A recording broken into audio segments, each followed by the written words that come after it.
Aditya, stay on with us. In fact, we have some more inputs on the story and more developments coming in. The witnesses have given a statement. They have said that they took little kids inside and that they were absolutely distraught because of the incident. They further stated, and I quote, "I was just like, come inside, take some shelter, we got them some water, and they were probably like 10 of them." So, this is a statement that's coming in from an eyewitness. Aditya, when we are looking at eyewitnesses, obviously this was a huge gathering and those terrorists, actually those shooters that were present on the ground, they intended to harm a lot of people, and we have eyewitnesses now coming to the fore, recording their statements over there. Well, absolutely. The eyewitnesses have now given their statement, since they are in a great sense of fear at this juncture because they live witnessed that incident. So indeed, this account of eyewitnesses will definitely be a key factor, in this case, in taking this investigation further, because it's a very serious matter that has happened, that such a shooting incident during the Jewish festival of Hanukkah. It raises very serious concern, and now it needs to be seen how things unfold going forward in this scenario. Shivani.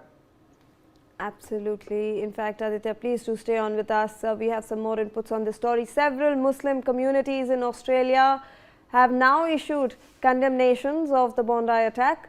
Australian National Imams Council, a body representing imams and Muslims in the country, issued a statement saying, and I quote, "While this attack was targeting the Jewish community, it is a reality an attack on all of us, including the Muslim community.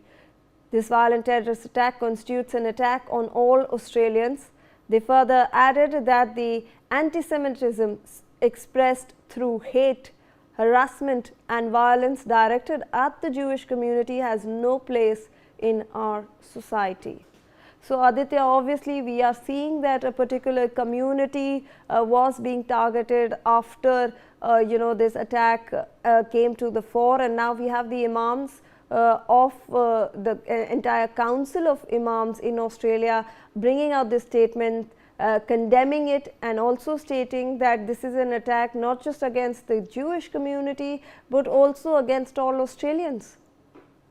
Well, absolutely. All the Muslim organizations in Australia have shown solidarity with the Jewish community and, condemned this barbaric and cowardly terror attack that has happened at the Bondi Beach in Sydney. So indeed, at this juncture, definitely the entire matter is under immense investigation. The Australian police, the Sydney local police are investigating the entire case, and now all the CCTVs around the Bondi Beach are being checked, to ascertain from where these attackers came, what was their modus operandi, and every other stuff. And accordingly, the investigation is being carried out. However, it needs to be seen, whether there could be any arrests made regarding this, who was behind this attack. Because so far, nobody has taken the responsibility for this attack. So indeed, now all these things will need to be seen, who all are involved behind this attack, and justice will need to be meted out to the victims. Yes, Shivani. All right. Thank you so much, Aditya, for all those updates on that story. We are shifting focus now towards Canada.